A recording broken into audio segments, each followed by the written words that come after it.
kami dari Pondok Pesantren Al-Islah atas nama pengasuh dan juga semuanya masih juga berharap ingin menitipkan harapan kepada Bapak Ibu juga anak-anak kita. Kita ini juga punya lembaga namanya Stiksi, Sekolah Tinggi Ilmu Al-Quran dan Sains. Harapannya adalah meskipun kita bebaskan anak untuk memilih perguruan tinggi atau jurusan apa yang dikehendaki, tapi hendaknya Stiksi ini jangan sampai ditinggalkan. Stiksi ini adalah harapan masa depan kita.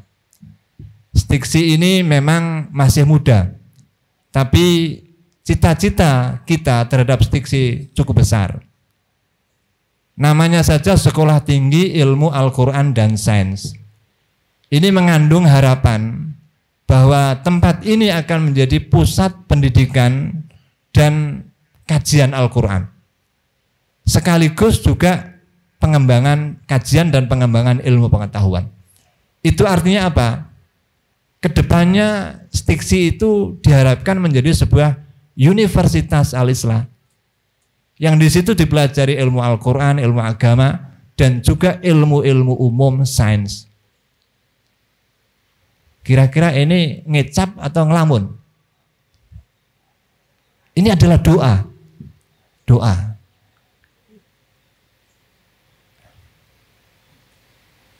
Doa.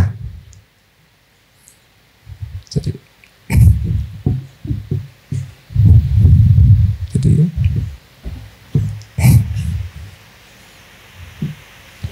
ya, sampai saya tidak bisa ngomong karena hati saya ikut berdoa. Jadi ini adalah doa kita semuanya. Stiksi yang sekarang baru statusnya sekolah tinggi, itu kedepannya bukan mustahil bahwa ini nanti ke depan akan menjadi sebuah universitas. Universitas di situ ya ada ilmu-ilmu jurusan agama, ada jurusan ilmu umum, sesuai namanya sendiri itu sudah mengisyaratkan hal itu, Al-Quran dan Sains. Peradaban Islam, kemajuan Islam harus dibangun di atas Al-Quran, nilai-nilai Al-Quran. Dan peradaban masa depan tidak bisa dibangun kecuali dengan ilmu pengetahuan dan teknologi. Maka dua hal itu harus kita jadikan pilar masa depan kita semuanya. Dan kita ingin menjadi bagian dari itu semuanya. Maka ini sebuah cita-cita besar, ini sebuah proyek besar. Maka seandainya ada anak-anak kita yang juga ikut menjadi bagian dari proyek besar ini, kita akan sangat bersyukur. Kita akan sangat bersyukur. Oh, masih kecil. Memang masih kecil, mahasiswa baru 100 berapa.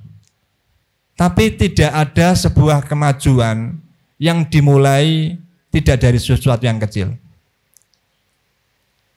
Langkah 1000 itu harus dimulai dari langkah pertama. Dan langkah pertama itu mungkin susah, sulit. Orang mungkin akan menganggap remeh. Bahkan banyak yang mencibir. Nabi Muhammad itu salah contoh bagi kita. Ketika dia pertama-tama berdakwah, begitu banyak rintangannya. Banyak orang yang menghinanya, mencibirnya. Tapi karena beliau di bawah bimbingan wahyu Allah Subhanahu wa taala, yaitu dia lakukan. Nah, saya kira cita-cita untuk mendirikan Stiksi itu cita-cita yang mulia. Dan kita harus berangkat dari Al-Quran, bukan dari fisika kimia. Kalau berangkat dari fisika kimia, kita khawatir nanti salah. Karena Nabi Muhammad membangun generasi Islam dari Al-Quran. Nabi Muhammad membangun peradaban Islam yang kemudian mencapai sebuah kemajuan hebat berangkat dari Al-Quran. Makanya saat ini program studi dan jurusan yang baru bisa dibuka adalah ilmu Al-Quran dan tafsir. Yang diberi nuansa tafsir-tafsir sains, ilmu pengetahuan. Dan ini mungkin satu-satunya di Indonesia, dulu kata Diktis Pak Amsal Bahtiar ya. Ini sejauh ini satu-satunya IAT yang punya ciri khas, yaitu mengaitkan Al-Quran dengan sains. Karena memang sesuai dengan nama lembaganya, Al-Quran dan sains, sehingga harus terwujud di dalam kurikulumnya itu. Nah, itulah Bapak-bapak dan anak-anak sekalian, khususnya anak kelas 12, marilah menjadi bagian dari proyek besar ini. Insya Allah ini adalah proyek jihad fil ilmi, proyek dakwah. Karena insya Allah ketika kalian nanti misalnya ikut bergabung di sini, banyak keuntungan. Kita tidak menjanjikan keuntungan material, tapi insya Allah jaminan-jaminan Allah Subhanahu wa Ta'ala tentang ahlul Quran sudah banyak dan sudah sering kita baca. Apakah orang yang ahli Al-Quran itu akan merugi? Tidak mungkin. Kalau orang yang belajar mengaji dan kemudian mengajarkan orang lain mengaji, apakah akan merugi? Tidak. Karena sudah ada janji, khairukum man ta'allamal Qur'ana wa 'allamahu. Sebaik-baik kalian adalah yang mempelajari Al-Quran dan mengajarkannya.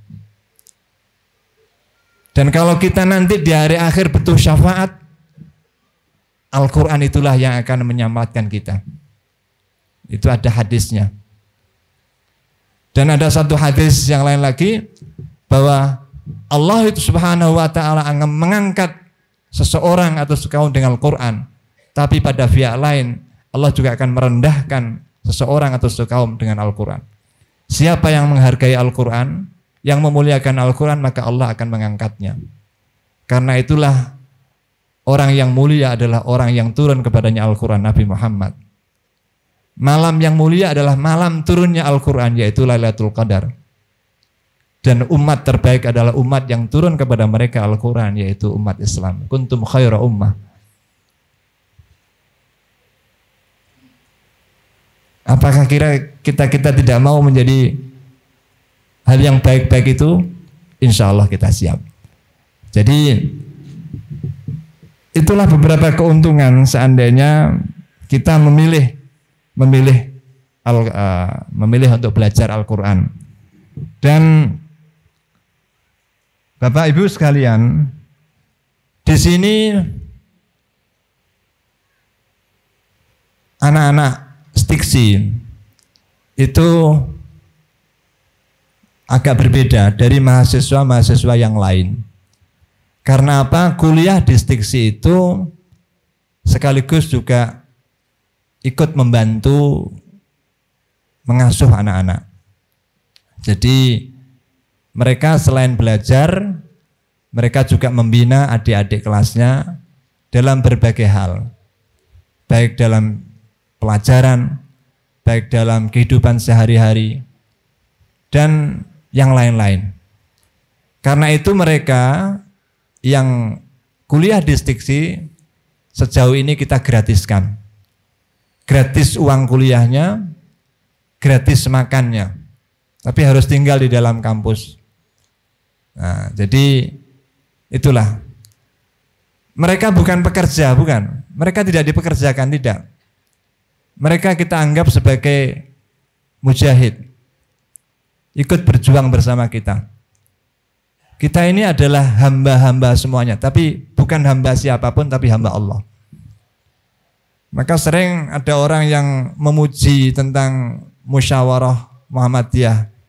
Itu yang Dahlan Iskan kalau nggak salah itu rumah pengabdi. Itu karena memang di Muhammadiyah itu jiwa pengabdian itu tinggi. Nah di sini itu juga begitu. Jangan menganggap kalau kita kerja di pondok itu sebagai buruh pekerja. Tidak. Kita ajak mereka untuk mengabdi untuk siapa? Untuk Allah, untuk agama Allah. Kita ajak mereka untuk berjuang untuk siapa? Untuk Allah dan untuk agama Allah. Saya kira ruhul jihad semacam itu kita tanamkan pada anak-anak kita.